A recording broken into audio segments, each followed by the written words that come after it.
Urban Therapy with Sun 752. This is your daily go-getterism number 599 for May 24th, 2016. Tonight I want to talk to y'all about grabbing at straws. Grabbing at straws. What I mean by grabbing at straws is like when you don't really know what you're doing. You're trying to help out something, you're trying to do something, you're trying to improve a situation or whatever, but you haven't really figured out how to do it, and it can be really frustrating. Especially if you're in a situation where something has to be done immediately. You know, you're just trying to make it happen. You're trying to, you're working feverishly, probably, or if you're lazy, you know, you're waiting until somebody else figures it out.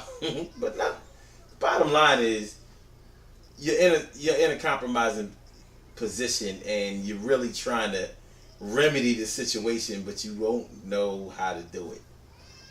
You may be afraid to ask for help. The help that you have maybe is less, more clueless than you are. But you got to do something. So it's a tough situation to be in. You know, grasping at straws. Grasping at straws. You know, like, if anybody has ever left their child with you that you didn't really know that well, and they flip out on you or do something crazy. Not necessarily do something crazy, but just let's say they get themselves in a little bit of trouble. Like somebody asks you to babysit their son or their daughter real quick while they run to the store. And they was only gone for a little while, but during that time they went to the store, their child got a nosebleed or was playing really rough and bust their head wide open. It's like, what do I do? You know, you're going to start panicking, you're going to start tripping. If you've never been in a situation like this before, because you're worried about the child's safety, number one. And number two, you're worried about the parent coming back and, you know, thinking that you were neglecting their child, and they wind up getting hurt behind that. So, of course, you're going to be panicking. Of course, you're going to be out of sorts. Of course, you're going to be confused. Of course, you're going to be, you know, working to try to restore the situation to normal. And it's only a nosebleed, but it's only a nosebleed if it's only a nosebleed. If it's something else, like you know, if they were roughhousing or whatever, or fell off a bike or something like that and messed around and bust their head wide open, you might have to go to the hospital. And that's going to change the dynamics of everything. I don't bite my nails, y'all. I'm just biting this hangnail, though. The thing is serious. Ouch. So, yeah, that's not a situation to be in. Because if you don't know how to stop a nosebleed or any other kind of bleeding, you know, the thing to do normally is to apply pressure at the source of wherever the problem is. But if you don't know that, then you're not going to know to do that. And if it's only you there, of course you're going to be panicking or whatever, getting on the phone, trying to find a way to get this bleeding to stop, to stabilize the child.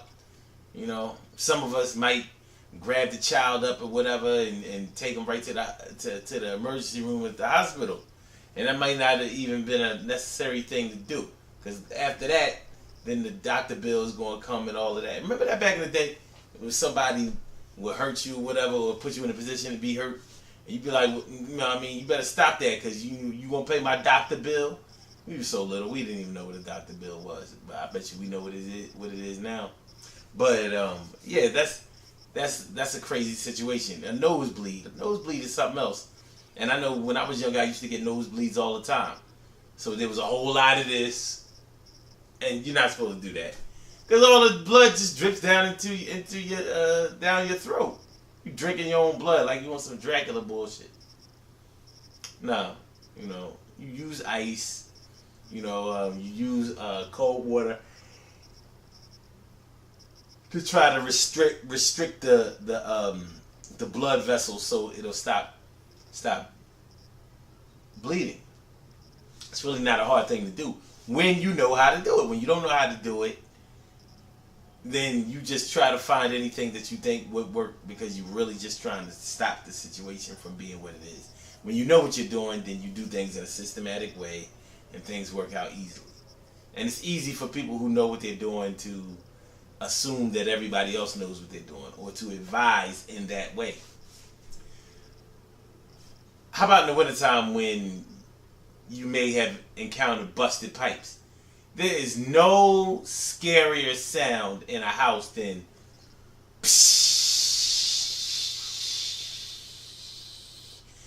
and the water is going everywhere.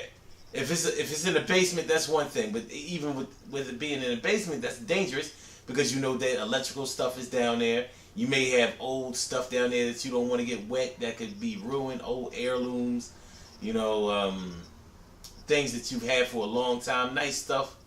You know, water. You know, people talk about fire damage all the time, but water ain't no joke either. No joke. We'll get to fire in a minute.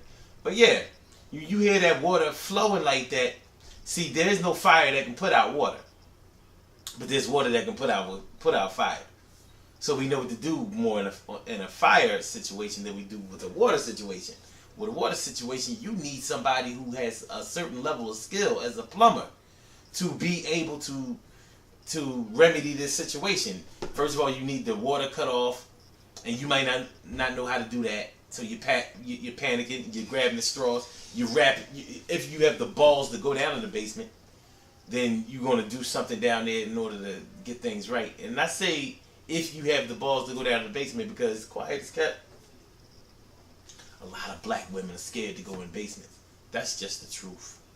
I wish I was lying, but it's true. I've heard a lot of black women, you know, express their, well, they say that they don't do basements. That's what they say. I don't do basements. It is what it is, you know. And of course, it's not all of them, but a lot of them. It's an awful lot of them. So yeah, man, you know, if your pipes bust, you know that you need to be able to stop that water pressure. You may need to turn the water off at the street or at the curb, or you may be able to turn it off at the meter where the valve is. It's just a crazy situation, and you're going to be doing everything in your power to try to help the situation when you don't know what you're doing because you're grasping at straws. As simple as that. With a fire, if a fire breaks out, let's say you was frying some chicken wings or something, and you forgot to turn off the stove. This happens. You forget to turn off the stove, and if you have the pot covered, then you're okay. Even though you may have a house full of smoke, but if you take that lid off of that pot and it's all hot like that, it could rise up in flames, and you're gonna be tripping if you don't have a fire extinguisher or something like that. I've seen people try to throw water on shit, you know, try to smother shit, but getting too close, they're getting burnt. They're grasping at straws. They're trying to make the things go away. They're trying to make it better, and I can't blame them. It's crazy. Grasping at straws. Think about some of the things that you've done that have left you grasping at straws. It's not a good look. Good things happen to those who wait. Great things happen to those who grind. And anything can happen to those who go for theirs. So go hard, go for yours. And remember, when it comes to things that you don't know, try to find out as much as possible before you get into certain situations, certain trouble situations. But try not to panic no matter what. Try not to just grasp at straws and try anything that you think will work. Do your homework a little bit. And of course, that's all easier said than done. And I tell you what, tomorrow night is the Urban Therapy with Sun show. Tomorrow we're going to be talking about not until I get married. I'm not doing this, that, and the third until I get married. No, I'm not giving head until I get married. No, you're not going to be having sex on a regular basis until I get married. No, until you put a rock on my hand. No, I'm not going to be cooking every day. I'm not doing that. I'll do that for a husband. I'm not doing that for a boyfriend. No, I'm not going to be giving all my time and effort. I'm taking out a loan for you, a business loan for you, so you can do whatever you want to do and get your business together and leave me out to dry while you live it up and make it big, and then I'll never get my money back because you're going to claim that during the time that we was together, you did this, that, and the third for me. You know? But a lot of people hold out on certain goodies until they are married. Is it right? Probably not. Does it happen a lot? Check out the show tomorrow night, the Urban Therapy with Sun show, 8:30 Eastern Standard Time, blogtalkradio.com/ Sun752. Make sure y'all holler make sure y'all holler at us tomorrow. It's gonna be a good look. 347-677-1533. blogtalkradio.com/Sun752. And I get with y'all then. Peace.